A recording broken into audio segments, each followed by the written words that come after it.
It happens in the middle of a crowded street, or perhaps in the dead of night, when the only sound is the low, monotonous hum of your refrigerator. The ambient noise of your life washes over you, blending into a dull, predictable roar. And then, suddenly, in the midst of that routine, you feel it, a distinct, urgent vibration against your right thigh. It is a familiar pulse, a digital heartbeat demanding your immediate, undivided attention. Your breath catches, just for a fraction of a second. Your hand instinctively darts to your pocket. Before your fingers even touch the fabric, your brain is already reacting, releasing a microdose of adrenaline into your bloodstream. It is preparing you for a sudden shift in your social reality, a text message, a breaking news alert, an emergency, or perhaps a small burst of digital validation. But when your fingers close, they grasp nothing but empty air and cotton. You freeze. You pat your other pocket, you check your bag, you pull the phone out from deep within your backpack, only to find its screen dark, cold, and utterly silent. The vibration was entirely in your head, or rather in the complex, frayed wiring of your overstimulated nervous system. Familiar, isn't it? You put your hand back into your empty pocket, feeling a strange, hollow sensation, a lingering echo of a ghost that never actually existed. You walk on, blending back into the crowd, but a quiet, creeping anxiety stays with you. You wonder, for just a fleeting, terrifying moment in the back of your mind, if you are losing your grip on reality. You wonder if your mind is beginning to fracture under the crushing weight of the modern world. Let me stop you right there. I need you to pause and take a deep, slow breath. I need you to hear this and truly internalize it. With you, absolutely everything is fine. You are not going crazy, you are not broken, you are not weak, and you are not slipping into some strange modern paranoia. What you just experienced is not a flaw in your hardware. It is not a glitch in your mind. It is, in fact, a highly sophisticated biological adaptation. Your brain is doing exactly what it was designed to do over millions of brutal, unforgiving evolution. It is trying to survive. Let us talk about the shame for a moment. The quiet, suffocating guilt you feel when you realize you've been checking an empty screen for the 10th time in an hour, or when you feel that phantom buzz and realize how dependent you have become. Society tells you that this is your fault. We are constantly told that we just need to put the phone down, that we lack discipline, that we are simply part of a distracted, lazy generation. This is the greatest, most toxic lie of the digital age. They hand you a pocket-sized slot machine, wire it directly to your brainstem, and then blame you for pulling the lever. I want you to completely let go of that guilt right now. The shame you are carrying does not belong to you.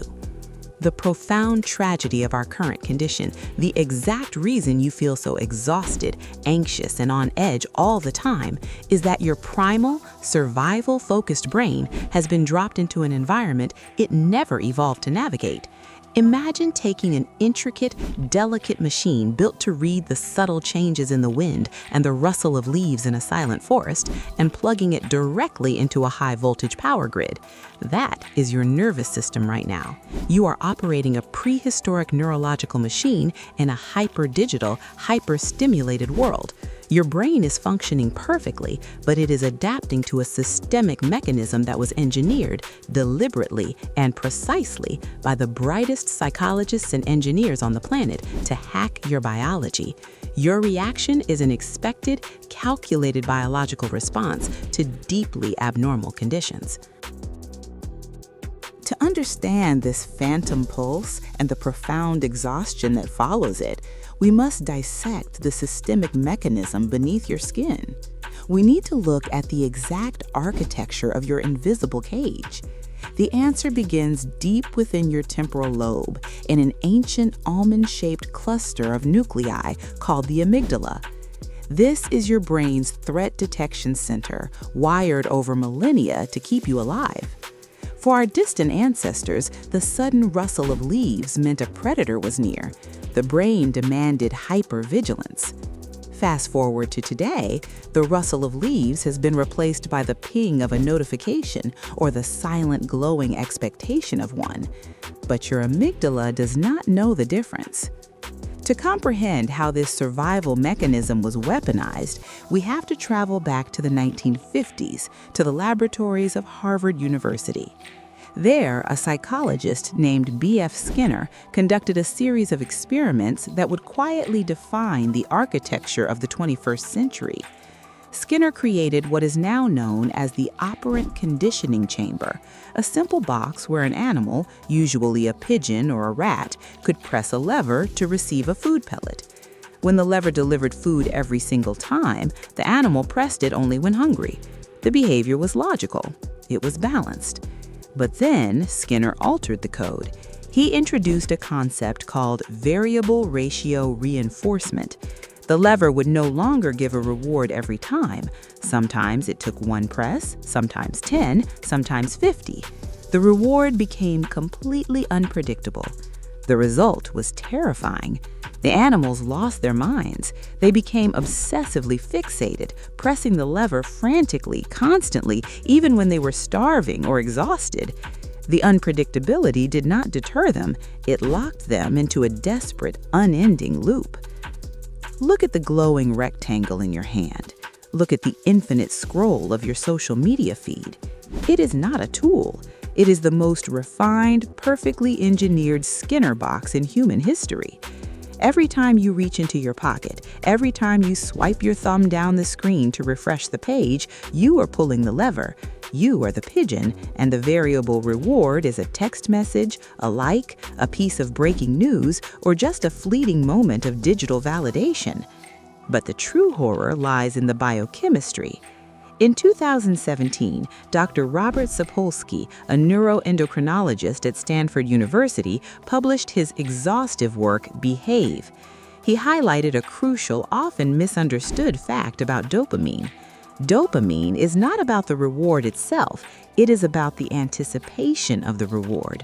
The highest spike in your brain chemistry occurs right before you check your phone, right as you feel that phantom vibration.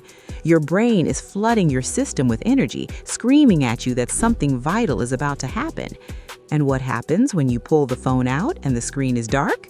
What happens when the lever yields nothing?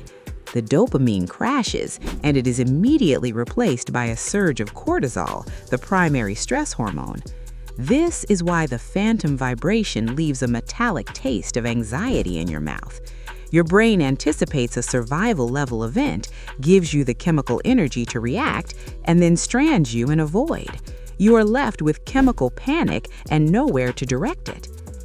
When you subject your delicate neurobiology to this cycle hundreds of times a day, your brain attempts to protect itself.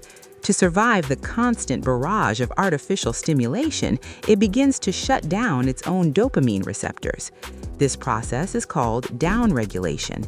It is the exact same physiological adaptation seen in chronic substance abuse. Your baseline for feeling normal is artificially raised. The natural world, a quiet conversation, a walk in the rain, the sound of your own thoughts, becomes unbearably dull. You feel numb, empty, and chronically fatigued, not because you are depressed, but because your neurochemistry has been burnt out by a slot machine you carry in your pocket. This brings us to the profoundly human side of this digital epidemic. You cannot think your way out of a biological trap. You cannot simply use willpower to override a nervous system that has been structurally rewired to anticipate a slot machine. When you feel that phantom vibration, your somatosensory cortex, the part of your brain that processes physical touch, is firing blindly. It is hallucinating a physical sensation because it is starved for the chemical reward that usually follows. To break this loop, we do not need more discipline. We need a biological interrupt. We need to ground your nervous system in undeniable physical reality. We call this the Tactile Reset protocol. It is elegantly simple, yet deeply rooted in sensory neurobiology. Here is exactly what you need to do. Find a small, physical object with a highly distinct, complex texture. It could be a rough, unpolished stone, a piece of deeply carved wood, or a heavy, ridged metal coin. Place this object in the exact pocket where you normally keep your smartphone. The next time you feel that sudden, urgent phantom vibration against your thigh, I want you to pause. Do not reach for the screen, reach for the object. Let your fingers trace the rough, uneven surface. Focus entirely on that specific tactile feedback for 10 full seconds. Feel the weight, the temperature, the friction. Why does this work?